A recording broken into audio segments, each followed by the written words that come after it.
നമസ്കാരം. നമസ്തേ. അപ്പം ഈ കഴിഞ്ഞ ദിവസമായിരുന്നു അഭിമന്യു രക്തസാക്ഷി ദിനം. അതുമായി ബന്ധപ്പെട്ട് എന്താ പറയുക, പലതരത്തിലുള്ള വിവാദങ്ങൾ ഇപ്പോഴും നിൽക്കുന്നുണ്ട്. ആ സമയത്ത് പല CCTV ക്യാമറകൾ പ്രത്യക്ഷമായി എന്നുള്ളതും, അഭിമന്യു വീട്ടിലോട്ട് പോകുന്ന അഭിമന്യുവിനെ തിരിച്ചു വിളിച്ചു എന്നുള്ള തരത്തിൽ പലതരത്തിലുള്ള പ്രത്യാരോപണങ്ങളുണ്ട്. പക്ഷെ അതെന്തോ ആയിക്കോട്ടെ, ഇപ്പം ഏറ്റവും ലേറ്റസ്റ്റായി MM മണിയുടെ ഒരു ബൈറ്റ് വരുന്നുണ്ട്. അദ്ദേഹം പറഞ്ഞത് ഇത് അവിടെ അദ്ദേഹത്തിൻ്റെ നാട്ടിലായിരുന്നു എന്നുണ്ടെങ്കിൽ ഇങ്ങനെ ആവില്ല എന്നുള്ളതും, അവിടുത്തെ DYFIക്കാരും CPM കൃത്യമായി ഇടപെട്ടില്ല എന്നുള്ള തരത്തിലേക്കാണ് വരുന്നത്. അപ്പം യഥാർത്ഥത്തിൽ എന്താണ് അവിടെ സംഭവിച്ചത്? MM മണി വാതുറന്നാൽ വിവാദമാണ്. അത് പണ്ടുതൊട്ടേ അങ്ങനെയാണ്. ഏറ്റവും ഒടുവില് അത് കൂടുതലും പൊള്ളയായിട്ടുള്ള അവകാശവാദങ്ങളാണ് ഇയാൾ നടത്തുന്നതെന്നാണ് എനിക്ക് തോന്നുന്നത്. സാധാരണഗതിയിൽ കടുത്ത CPMകാർക്ക് ഇത് ഇദ്ദേഹത്തിന്റെ ഒരു നിഷ്കളങ്കതയുടെ പ്രതിഫലനമൊക്കെയാണ്. പക്ഷെ സാമാന്യ ജനത്തിനെ സംബന്ധിച്ചിടത്തോളം ഉത്തരവാദിത്തമില്ലാതെ സംസാരിക്കുന്ന ഒരു രാഷ്ട്രീയ നേതാവിന്റെ നിയന്ത്രണമില്ലാത്ത വാക്കുകളാണത്. അത് അയാളെ നിയന്ത്രിക്കാൻ ആരും ഇല്ലാത്തതുകൊണ്ട് അയാൾ പലപ്പോഴും ഇങ്ങനെയൊക്കെ സംസാരിക്കുന്നതാണ്. CPM പഴയ കാലം തൊട്ടേ ഇത്തരം നേതാക്കന്മാർ CPMലുണ്ട്. ഒരുപക്ഷെ പാർട്ടി തന്നെ അവരെ ഡെലിബറേറ്റ് ആയിട്ട് മനഃപൂർവ്വം അവരെ ഇറക്കി വിട്ടിരിക്കുകയായിരിക്കും. എന്തായാലും ശരി, ഇന്ന് മണി നടത്തിയ പ്രസ്താവന, അഭിമന്യു എറണാകുളത്ത് മഹാരാജാസിലായതുകൊണ്ട് രക്ഷപ്പെട്ടു, അല്ലായിരുന്നേ ഞാൻ കാണിച്ചു കൊടുത്തേന് എന്ന് പറഞ്ഞു. എറണാകുളം എന്താ കേരളത്തിലല്ലേ? മഹാരാജാസ് കോളേജ് എന്താ കേരളത്തിലല്ലേ? ഇയാൾ എന്തോ കാണിക്കുമെന്നാണ് ഇയാൾ പറയുന്നത്. ഇയാളും ഇയാളുടെ പാർട്ടിയും ഭരണത്തിലിരുന്ന സമയത്ത് ഇയാളുടെ ഏറ്റവും വലിയ ഇരട്ട ചങ്കെന്ന് പറയുന്നുള്ള ഒരു നേതാവ് കേരളത്തിന്റെ ആഭ്യന്തര വകുപ്പിനെ കൈകാര്യം ചെയ്തപ്പോഴാണ് ഇതുണ്ടായത്. എന്നിട്ട് എന്തോ ഒലത്തി എന്ന് ഇയാളുടെ ഭാഷയിൽ തന്നെ തിരിച്ചു ചോദിച്ചാല്, എന്നിട്ട് ഇവരൊക്കെ കൂടെ എന്തോ ഒലത്തി? ഒന്നും ഒലത്തിയില്ല. ഈ വെറുതെ ഈ വാചകമടി കേട്ടാല് ഇപ്പൊ ആരും പേടിക്കില്ല.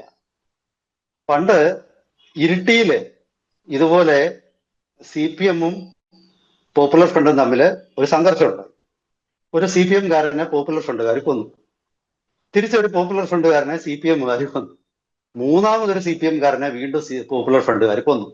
കൊന്നിട്ട് അവർ ഇരിട്ടി ടൗണിൽ ഒരു പൊതുസമ്മേളനം നടത്തി. പൊതുസമ്മേളനം നടത്തിയിട്ട് അവർ വെല്ലുവിളിച്ചു, വേണമെങ്കിൽ ഇപ്പൊ ഒരാളെ കൂടെ കൊന്നു, പക്ഷെ ഇനി ഞങ്ങൾ തിരിച്ചു കൊല്ലുന്ന ഒരു 5 പേരെയെങ്കിലും കൊല്ലും, ധൈര്യം ഉണ്ടെങ്കിൽ ചെയ്യാൻ പറഞ്ഞു. ഒന്നും ചെയ്തില്ല. കണ്ണൂർ എന്ന് പറയുന്നത് CPMന്റെ വലിയ കോട്ടയാണ്. അപ്പൊ CPM പലപ്പോഴും വളരെ ദുർബലരായ എതിരാളികളെ മാത്രം കൊന്നിട്ട് അത് സമൂഹത്തിൽ അതിന്റെ ഒരു ഭീതി സൃഷ്ടിച്ച് അതുകൊണ്ട് കുറെ ആൾക്കാരെ തെറ്റിദ്ധരിപ്പിക്കുന്ന ഒരു പ്രസ്ഥാനമാണ്. MM മണിയെ പോലൊരാൾ ഇപ്പൊ അത് തന്നെയാണ് ചെയ്തത്. ഇതിന് പല ഡൈമെൻഷൻസ് ഉണ്ട്. ഈ അഭിമന്യുവിന്റെ കൊലപാതകം ക്യാമ്പസ് ഫ്രണ്ടുകാർ നടത്തുമ്പോൾ അത് CPMന് ഒരു വലിയ ഡയലമ്മ, മലയാളത്തിൽ എന്താ പറയുന്നത്, ഇതികർത്തവ്യതാ മൂഢന്മാരാക്കി. എന്ത് ചെയ്യണമെന്ന് അറിയാൻ വയ്യാത്തൊരവസ്ഥ. ഇതിനെതിരെ ആയുധമെടുത്ത് ക്യാമ്പസ് ഫ്രണ്ടിനോട് പോരാടാനുള്ള ഒരു അച്ചടക്കമുള്ള കേഡറുകൾ ഇന്ന് CPMന് ഇല്ല. CPM ഇപ്പോൾ തിരിച്ചടിക്കല്ല ഉപയോഗിക്കുന്നത് ഗുണ്ടാ സംഘങ്ങളെയാണ്. തിരിച്ച് ഒരു രാഷ്ട്രീയ സംഘർഷം, നീണ്ടു നിൽക്കുന്ന ഒരു രാഷ്ട്രീയ സംഘർഷത്തിൽ നമുക്ക് എതിരാളികളെ ഫൈറ്റ് ചെയ്ത് നിൽക്കണമെങ്കിൽ പാർട്ടിക്ക് അച്ചടക്കമുള്ള ഒരു സംഘം ആൾക്കാരുകൾ, അവരുടെ സ്വത്തും അവരുടെ ജീവനും തൃണവൽഗണിച്ചുകൊണ്ട് പാർട്ടിക്ക് വേണ്ടി പോരാടുന്ന ഒരു സംഘം ആൾക്കാരുകൾ. അത്തരം ആൾക്കാർ കമ്മ്യൂണിസ്റ്റ് പ്രസ്ഥാനത്തിൽ ഇല്ല. ഇന്ന് കമ്മ്യൂണിസ്റ്റ് പ്രസ്ഥാനം ചെയ്യുന്നത് അർജുൻ ആയങ്കി അല്ലെങ്കിൽ കൊടി സുനി എന്നൊക്കെ പറയുന്ന ഒരുപാട് ആൾക്കാരുണ്ടല്ലോ കണ്ണൂർ. ഇവരൊക്കെ അവരുടേതായ രീതിയിൽ ഗുണ്ടാസംഘങ്ങൾ നടത്തുകയും പാർട്ടിയായിട്ട് ലൂസ്ലി ബൈൻഡഡ് ആണ്. ഒരു ബന്ധമുണ്ട് പാർട്ടിയായിട്ട്. പാർട്ടി അവരെ ചില കാര്യങ്ങളിലൊക്കെ പോലീസ് സഹായിക്കും, പാർട്ടിയെ അവരും തിരിച്ച് സഹായിക്കും. അത്രയ്ക്കുള്ള ഇതേ ഉള്ളൂ. അപ്പൊ അവര് കൊട്ടേഷൻ എടുക്കും, അവര് സ്വർണം പൊട്ടിക്കും, അവര് സ്വർണം കടത്തും. ഇത്തരം ഒരു അച്ചടക്കമില്ലായ്മ നടന്നുള്ള ഒരു പാർട്ടിയില് ആ അച്ചടക്കമില്ലായ്മ കാരണം CPMനെ പോപ്പുലർ ഫ്രണ്ട് പോലെയോ ക്യാമ്പസ് ഫ്രണ്ട് പോലെയോ ഒരു സംഘടനയോട് ഒന്നും ചെയ്യാൻ പറ്റില്ല. തിരുവനന്തപുരം യൂണിവേഴ്സിറ്റി കോളേജ് SFI KSUക്കാരെയൊക്കെ അടിച്ചു ഓടിക്കുവാൻ. അങ്ങനെ KSUക്കാരെ അടിച്ചു ഓടിക്കുന്ന SFI ക്യാമ്പസ് ഫ്രണ്ട് അവിടെ വന്നപ്പോ പെട്ടെന്ന് CPM വിക്റ്റിമായി. ഈ സാധാരണ തീവ്രവാദ ഗ്രൂപ്പുകളാണ് എപ്പോഴും അവരുടെ ഒരു തീവ്രവാദ ഗ്രൂപ്പുകളുടെ ഒരു തന്ത്രം, അവർ മാറി മാറി വീരവാദം, ഇരവാദം, ഇത് രണ്ടും ഇങ്ങനെ മാറി മാറി പറഞ്ഞുകൊണ്ടിരിക്കും. ഒരു നിമിഷം അവർ വീരവാദം മുഴക്കും, പക്ഷെ അവർക്ക് അടി കിട്ടി അല്ലെ അവര് ഭീകരമായിട്ട് കൊല്ലപ്പെട്ടു എന്ന് കണ്ടാൽ അവർ ഇരവാദം മുഴക്കും. ഇത് CPM ചെയ്യാറുണ്ട്. അപ്പൊ CPM യൂണിവേഴ്സിറ്റി കോളേജിൽ അതുവരെ വീരവാദം മുഴക്കിയിരുന്ന CPM ക്യാമ്പസ് ഫ്രണ്ട് വന്നപ്പോൾ ഇരവാദം മുഴക്കാൻ തുടങ്ങി. CPM കാരണം ഞാൻ ഈ കഴിഞ്ഞ അഡ്മിഷന്റെ സമയത്ത് യൂണിവേഴ്സിറ്റി കോളേജിൽ പോയിരുന്നു 2025 ജൂണിൽ. അവിടെ ഒരു അഡ്മിഷനായിട്ട് ബന്ധപ്പെട്ട് ഞാൻ പോയിരുന്നു. അപ്പോ അതിനുള്ളിൽ കണ്ണു മാത്രം കാണുന്ന രീതിയിൽ ഉള്ള പർദ്ദ അല്ലെങ്കിൽ മുഖംമൂടി ഇട്ടിട്ട പെൺകുട്ടികൾ അവിടെ ഇരിപ്പുണ്ട് ക്യാമ്പസ് ഫ്രണ്ടിൽ. അവര് നമ്മൾ ഒരുപക്ഷെ ഇറാനിലോ ഗൾഫിലില്ല അങ്ങനെ. ഗൾഫിൽ അങ്ങനെ ഇരിക്കാൻ പറ്റില്ല പൊതു സ്ഥലത്ത്. പിന്നെ പലർക്കും അറിയാൻ മേത്തൊരു കാര്യം, ഗൾഫിൽ ഒരു സർക്കാർ ജോലി ചെയ്യുന്ന ഒരു സ്ത്രീയെ മുഖം പൂർണ്ണമായിട്ട് ഇതുപോലെ മറയ്ക്കുന്ന നഖാബ് എന്ന് പറയുന്ന സാധനം ധരിച്ചിരുന്നാൽ പോലീസ് അവർക്കെതിരെ നടപടിയെടുക്കും. അത് ഉപയോഗിക്കാൻ പാടില്ല എന്നാണ് ഗൾഫിലെന്ന്. പക്ഷെ ഇറാനിലും അതുപോലെ ഒരുപക്ഷെ അഫ്ഗാനിസ്ഥാനിലും ഒക്കെ അത്തരം ഇത് പിന്നെ ചിലപ്പോൾ കണ്ണുപോലും ഇല്ല, നെറ്റ് അവിടെ മാത്രം ധരിച്ചിരിക്കുന്ന ആൾക്കാർ. അപ്പൊ അത്തരം ആൾക്കാർ അതിനുള്ളിൽ ഇപ്പോൾ തൊട്ടടുത്ത് SFIക്കാരുണ്ട്. SFIക്കാർ അവരെ കണ്ടതായിട്ട് ഭാവിക്കുന്നില്ല. ശരിക്കും ഭയമാണ്. ആ ഭയത്തിൽ നിന്നുള്ളതാണ്. ഇപ്പൊ മണിയുടെ ഈ പ്രസ്താവന നമ്മളെടുത്ത് പരിശോധിച്ചാൽ എനിക്ക് ശരിക്കും ചിരിയാണുണ്ട്. കാരണം മണിയുടെ ഉള്ളിലുള്ള, അതായത് ഒരു ഇടുക്കിക്കാരനായ അദ്ദേഹത്തിന്റെ ഇടുക്കിക്കാരൻ എന്നുള്ള നിലയ്ക്ക് അദ്ദേഹത്തിന് ഒരുപക്ഷെ വൈകാരികമായിട്ട് ഈ അഭിമന്യു കൊല്ലപ്പെട്ടപ്പോൾ അദ്ദേഹത്തിന് ഒരു പ്രതിഷേധം ഉണ്ടായിരിക്കും. പക്ഷെ പാർട്ടിക്കൊന്നും ചെയ്യാനും പറ്റിയില്ല, പാർട്ടിക്കൊന്നും ചെയ്യാനും പറ്റത്തില്ല എന്നുള്ള തിരിച്ചറിവ്. ആ തിരിച്ചറിവിൽ അദ്ദേഹത്തിൻ്റെതായ രീതിയിൽ ഒരു വീരവാദം മുഴക്കി ഈ പറയുന്ന ചിലത് കരഞ്ഞു തീർക്കുക എന്ന് പറയുള്ളൂ. ഞാനത് പ്രയോഗിക്കുന്നില്ല, ആ പ്രയോഗം മുഴുവനായിട്ട് ഞാൻ പറയുന്നില്ല. ചില ജീവികൾ അതിന്റെ ചില അവസ്ഥകൾ അത് നമുക്ക് ചെയ്യാൻ പറ്റിയില്ലെങ്കിൽ പിന്നെ അത് കരഞ്ഞു തീർത്തു. ഇന്നലെ മണി അത് കരഞ്ഞു തീർത്തു എന്നാണ് എനിക്ക് തോന്നുന്നത്. അവർക്കൊന്നും ചെയ്യാൻ പറ്റില്ല. ഇത് CPM ഉള്ളിലുള്ള ഒരു ആന്തരിക സംഘർഷമാണ്. ഞാൻ അങ്ങനെയാണ് കാണുന്നത്. CPM ഉള്ളിൽ ഒരു ആന്തരിക സംഘർഷം. നമ്മുടെ ഒരു സഖാവിനെ നിഷ്കരുണം ഇങ്ങനെ വധിച്ചപ്പോൾ, ചതിച്ച് വഞ്ചിച്ച് കൊന്നപ്പോൾ നമുക്കൊന്നും ചെയ്യാൻ പറ്റില്ല. പിന്നെ എന്തെന്നാണ് സഖാവെ തന്റെ വീരവാദം എന്ന പല പാർട്ടി സമ്മേളനങ്ങളും ആരെങ്കിലും ഒക്കെ മണിയോട് ചോദിച്ചിട്ടുണ്ടാവും. അപ്പൊ മിസ്റ്റർ മണി അവിടെ ഉള്ളിൽ കിടന്ന് അത് ഇങ്ങനെ നീറുന്നുണ്ട്. പക്ഷെ നീറ്റലുകൊണ്ട് കാര്യമൊന്നുമില്ല, ഒന്നും ചെയ്യാൻ പറ്റില്ല. അപ്പൊ എന്നാ ഇനി വരട്ടെ, ഇവിടെ ആയിരുന്നെങ്കിൽ എന്ന് ഞാൻ കാണിച്ചു കൊടുത്തേനെ എന്ന് പറയും. എവിടെ വന്നാലാണ് കാണിക്കുന്നത്? ഇടുക്കിയിൽ എന്താ SDPI പോപ്പുലർ ഫ്രണ്ടും ഇല്ലേ? ഉണ്ടല്ലോ. ഇടുക്കിയിൽ CPM ഉണ്ടല്ലോ, ഒന്നും കാണിച്ചില്ലല്ലോ. ഇതിപ്പം കുറച്ചുകൂടെ കഴിയുമ്പോൾ എന്റെ വീട്ടിൽ വന്നിരുന്നെങ്കിൽ ഞാൻ കാണിച്ചു തന്നു എന്ന് പറയും. അവൻ എന്റെ വീട്ടിൽ വന്നിങ്ങനെ ഒന്ന് കാണിക്കട്ടെ, അപ്പൊ ഞാൻ കാണിച്ചു കൊടുത്തേന്. വീട്ടിൽ വന്നാലും ഒന്നുമില്ല.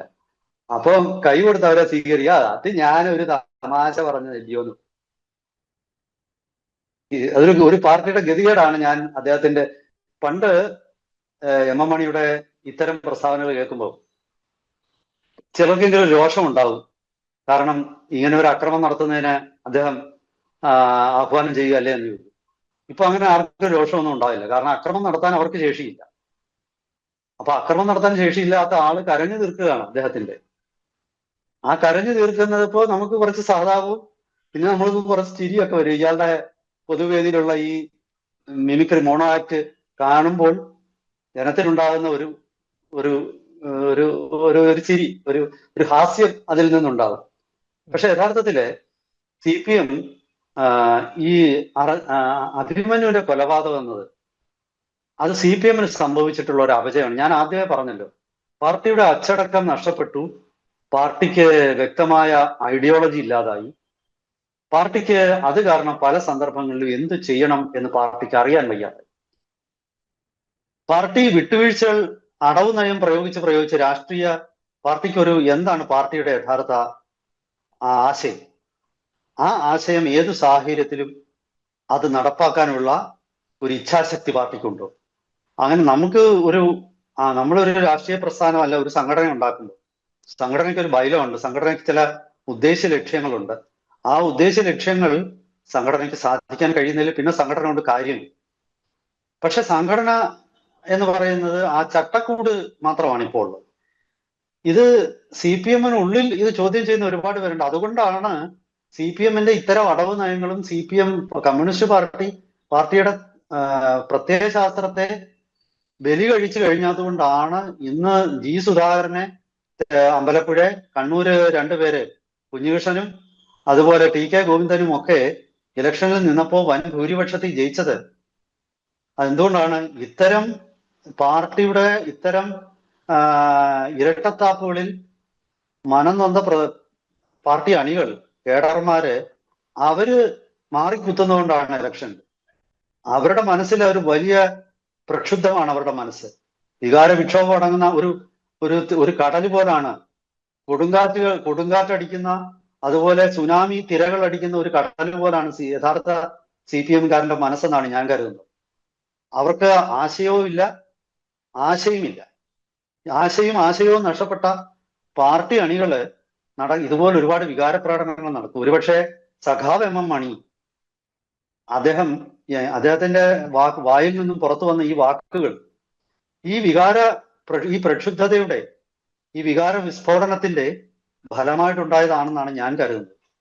ഈ വികാര വിസ്ഫോടനം പക്ഷേ അത് ഒരു തിരിഞ്ഞു നോട്ടത്തിനും ആത്മപരിശോധനയ്ക്കും കമ്മ്യൂണിസ്റ്റ് പ്രസ്ഥാനങ്ങളെ സംബന്ധിച്ചിടത്തോളം പലപ്പോഴും അവരുടെ നേതാക്കന്മാരൊക്കെ പറയുന്ന ഒരു വാക്കാണ് സ്വയം വിമർശനം. ആ സ്വയം വിമർശനത്തിലൂടെ കമ്മ്യൂണിസ്റ്റ് പാർട്ടിക്ക് എന്തുകൊണ്ടാണ് കമ്മ്യൂണിസ്റ്റ് പാർട്ടിയുടെ ആശയ പ്രചരണത്തിൽ അവർ പാളിപ്പോയെന്നും പാർട്ടി അച്ചടക്കം പാർട്ടിക്ക് നഷ്ടപ്പെട്ടതെന്നും പാർട്ടി പലപ്പോഴായിട്ട് കാണിച്ചിട്ടുള്ള വിട്ടുവീഴ്ചകളും ഈ പറയുന്ന അടവ് നയങ്ങളും ഒക്കെ പാർട്ടിക്ക് ഗുണകരമായിരുന്നു എന്നുള്ള ഒരു വിചിന്തനത്തിലേക്കാണ് ഇത് പോകേണ്ടത്. പക്ഷെ ദൗർഭാഗ്യവശാല് MM മണി എന്ന ആളിന്റെ വായിൽ നിന്ന് ഇത് വരുമ്പോൾ അത് വേറൊരു രീതിയിലാണ്. അതൊരു സമൂഹത്തിലാകെ ഒരു പുച്ഛവും, സമൂഹത്തിൽ അത് ഹാസ്യരസം ജനിപ്പിക്കുകയും ഒക്കെയാണ് ചെയ്യുന്നത്. കുറച്ചുകൂടെ ഗൗരവമുള്ള ഒരു നേതാവ് ഗൗരവമായിട്ട് ഈ വിഷയം കൈകാര്യം ചെയ്തിരുന്നെങ്കിൽ, അഭിമന്യുവിന്റെ മരണം ഒരു സൂചനയാണ്. അതൊരു രോഗമല്ല, അതൊരു രോഗലക്ഷണമാണ്. ആ രോഗത്തിന്റെ അടിവേരുകൾ തേടിയുള്ള ഒരു യാത്രയായിരുന്നു അഭിമന്യുവിന്റെ രക്തസാക്ഷിത്വ ദിനത്തിൽ CPM നടത്തേണ്ടി. എങ്കിലേ അഭിമന്യു എന്ന ചെറുപ്പക്കാരന്റെ രക്തത്തിന് വിലയുണ്ടാവുകയുള്ളൂ. ഇത് പാർട്ടി തന്നെ ആ ഒരു ചെറുപ്പക്കാരന്റെ രക്തത്തിനെ വിലയില്ലാതാക്കി കളഞ്ഞു. ആ ചെറുപ്പക്കാരന്റെ ജീവത്യാഗത്തിന് എന്തിനു വേണ്ടിയായിരുന്നു അഭിമന്യു നിലകൊണ്ടത് എന്നുള്ളത് പാർട്ടി തന്നെ അത് പരിഹാസ്യമാക്കി കളഞ്ഞു. യഥാർത്ഥത്തിൽ പാർട്ടിയാണ് അഭിമന്യുവിനെ കൊന്നത് എന്ന് ഞാൻ പറയും. മണിയുടെ വാക്കുകൾ ചാട്ടുളി പോലെ മരിച്ചുപോയ അഭിമന്യുവിന്റെ തേജസ്സിന് നേരെയാണ് ചെയ്തത്. അദ്ദേഹത്തിനെ തേജോവധം ചെയ്യുക ആണ് എനിക്ക് തോന്നുന്നത്. എന്തായാലും ഗൗരവത്തോടെ ഇത്തരം കാര്യങ്ങൾ ചർച്ച ചെയ്ത്, അത് ചർച്ച ചെയ്യേണ്ടത് MM മണിയല്ല, ചർച്ച ചെയ്യേണ്ടത് കാര്യങ്ങൾ മനസ്സിലാക്കാൻ ശേഷിയുള്ള CPM-ന്റെ ഇപ്പോഴും യാഥാർത്ഥ്യബോധം നഷ്ടപ്പെട്ടിട്ടില്ലാത്ത, ഇപ്പോഴും ആശയപരമായിട്ട് ദൃഢതയുള്ള CPM-ന്റെ നേതാക്കന്മാര് ചർച്ച ചെയ്യട്ടെ. അതായിരുന്നു ശരിക്കും പറഞ്ഞാൽ അഭിമന്യു രക്തസാക്ഷിത്വ ദിനത്തിൽ CPM ചെയ്യേണ്ടിയിരുന്നു. ദൗർഭാഗ്യവശാൽ CPM അതൊന്നും ചെയ്തില്ല. CPM അത് വീണ്ടും ഒരു നാടകമാക്കി മാറ്റി. എന്തു പറയാനാണ്? വിനാശകാലേ വിപരീത ബുദ്ധി. കൂടുതൽ വിശദീകരണങ്ങളും കൂടുതൽ വിശകലനങ്ങളുമായിട്ട് വീണ്ടും നമുക്ക് പ്രേക്ഷകരെ സമീപിക്കാം. ഒരിക്കൽ കൂടി എല്ലാവർക്കും നമസ്കാരം. നമസ്കാരം.